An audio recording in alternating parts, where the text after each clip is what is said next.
guys, it's a beautiful day at the Maddox family pond. How about that?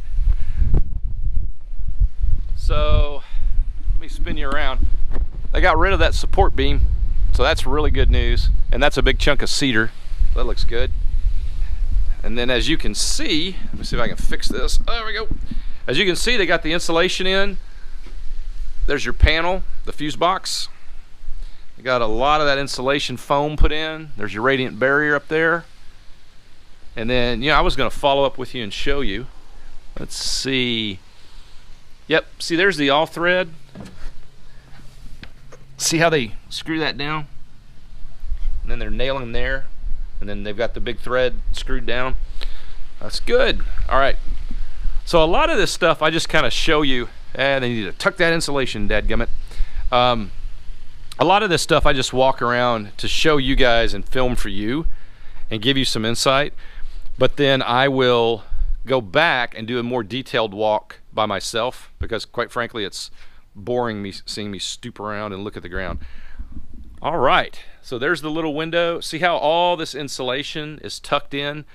So you've got this batted insulation, this fiberglass and cellulose, and then you've got expanding foam. This thing is becoming more and more airtight as we go. And that's what we want to see. We want to see that insulation coverage everywhere. And then when you're in here, it makes the house super quiet when the insulation and the windows are in. So when you guys walk through here,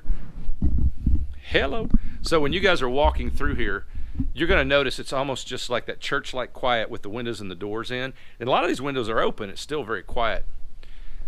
So if you'll notice, the interior walls do not get insulation. They're just going to be drywalled. The exterior always is insulated from the elements. And then let me show you. Okay, see there's those little air ducts, those little air batting, the plastic. The insulation would cut off the airflow.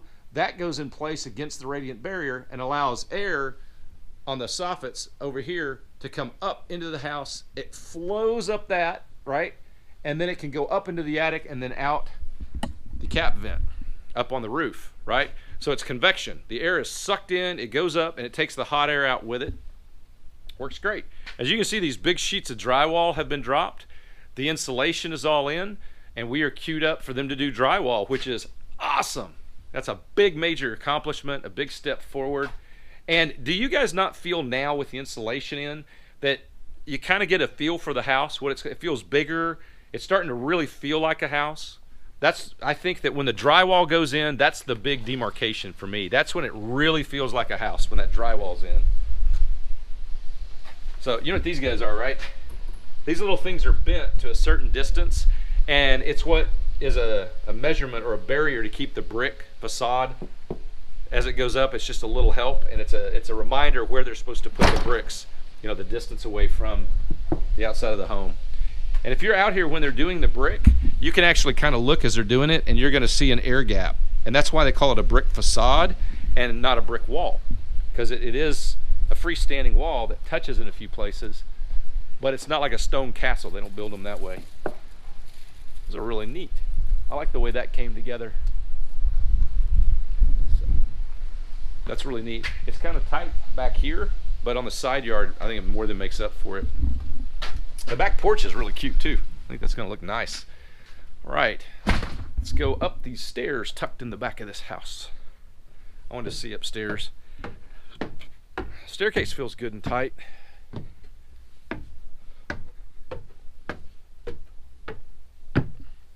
There's not feeling any movement or anything. Yeah, this is nice. This is neat.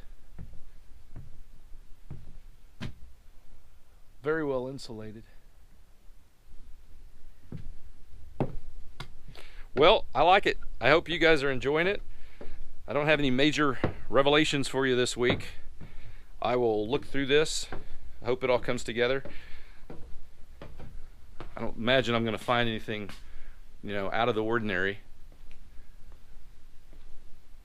They've got all the electrical boxes for the floodlights up in the ceiling insulated. See the floodlights? There'll be drywall around it. See the expanding foam? That's to make sure that box is not weeping or seeping heat or air at the wrong time of the year. Those guys right there, if not properly insulated, they can just bleed you dry of your insulations, because in the winter it's up tall. Also, it's kind of similar if there was a chunk of that insulation missing, you know, it just would shoot right out of the house. Okay, I'm gonna turn you guys off, and then I am gonna go and finish doing my walk. And as usual, you guys are the last stop on my Friday. So it is coming along, guys. When this drywall's up, then we are really gonna start moving with the interior finish out. So I'm excited. I think it's looking great. I hope you guys are liking it. Call me if you have a question. All right, bye guys.